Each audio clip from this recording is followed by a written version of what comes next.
I had the opportunity to be lucky enough to watch somebody do an action the other day on a structure fire in Thousand Oaks. And what I saw was great work. What I saw was intent and purpose. I saw firefighters taking action with purpose. I saw it with intent. I saw every action meant to do that driving force for us, which is life and property. For life, I saw forcible entry that was done with intent to save lives. I saw hose lines placed on the ground with intent to save lives, to get rapid water on the fire, because we know the sooner we get water on the fire, the better the conditions are inside, and the better chance that not only do we have entry to save somebody, but that those that are in there have a better chance of survival. I saw the way the engineer got water from the hydrant to his engine, again with intent to save lives.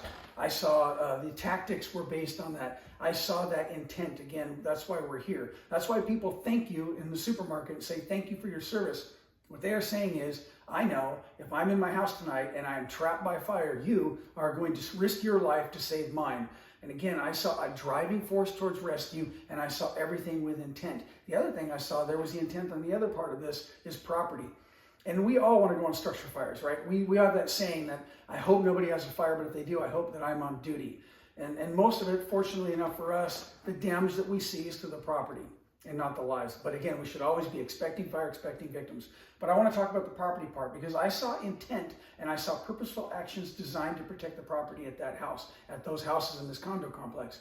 What I saw was salvage covers thrown. What I saw was members pulling ceiling, not above the salvage covers or in the middle of the room where there was furnishings, but to the side in a hallway or to the side of the room away from the property. Again, purposeful actions with intent to save property, and it was great. It was just really, really solid work by the firefighters on scene. Just great job by all. We did something kind of enlightening, I thought, with the rookies recently. We were doing a Conex box burn to show fire behavior. We took all the rookies, we said, sit down and do 5 things that are important to you. They then took that, crumpled it up, threw it inside the Conex box. We lit the box on fire and watched fire behavior. Afterwards, we went around and said, tell me what was on your list. And of course, we had the most common things, which was, important documents, wedding pictures, computers, those things. But then there were other things on there that you look at and go, wow, I wouldn't have thought of that, because to me, that might not hold value, the same value that it holds to you, because it's special to you for somehow, some way.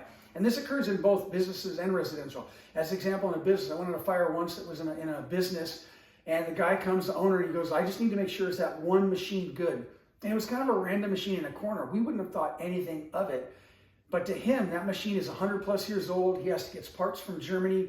And that machine being still good, or that we protected that machine, was the difference between him recovering or never having a business again. And it was huge. And again, did we know that? No. But again, what I saw on this fire was the same thing. They were protecting property, the intent to protect all property, because again, we don't know what's valuable, what's not, so we protect it all. Everything is valuable to somebody. And I saw that intent on this fire. And I think that's important. And as we started going down the list, some of the firefighter trainees came up with some things that, again, I'm like, wow, I wouldn't have known to even protect that. Which again, why the intent, we protect all property. It was just really kind of enlightening, and I highly encourage you as a crew to go sit at the table, write down 5 things that are important to you, and share that with each other. I think it will get you to, again, reinforce why we protect all property, and it may make you look a little differently the next time you do salvage and overhaul. Because again, to me, it was kind of eye-opening. So I started thinking about it, and this plate is usually sitting up higher on a shelf, kind of hidden. You wouldn't even see it when you come into my house. And you would look at this and go, it looks like a plate maybe drawn by your kids, and go, well, kids, that's important, obviously. Actually, it holds even more value to me. It's probably one of the most important things in my house. When my father was diagnosed with terminal cancer, we took a family trip. It's one of the only times that I've taken a family trip where I had all of the grandkids, the kids, the mother, father, stepfather, we had everybody. And we went to Mexico, and we had an opportunity to paint this plate. Don't even remember how it happened, but it did. And if you look, each piece of this plate is another family member drew something on there, painted something on there. Why they painted it, I don't even remember, but it doesn't matter, because their names are on it, and they did it, everyone in my family. And then, of course, unfortunately, my father passed away from cancer, which made even more value. This plate is very valuable to my family. You wouldn't think it coming into my house, but it is. It would be one of the first things I came looking for. So again, I encourage you to sit down with your crews and talk about what's important in your home, and use that as a training opportunity. To the firefighters that went on that fire, thank you for the intent. Thank you for the purpose for life and property. Thank you for doing what you're doing. Thank you for students of your craft. Great job. Keep it up. Drive the call.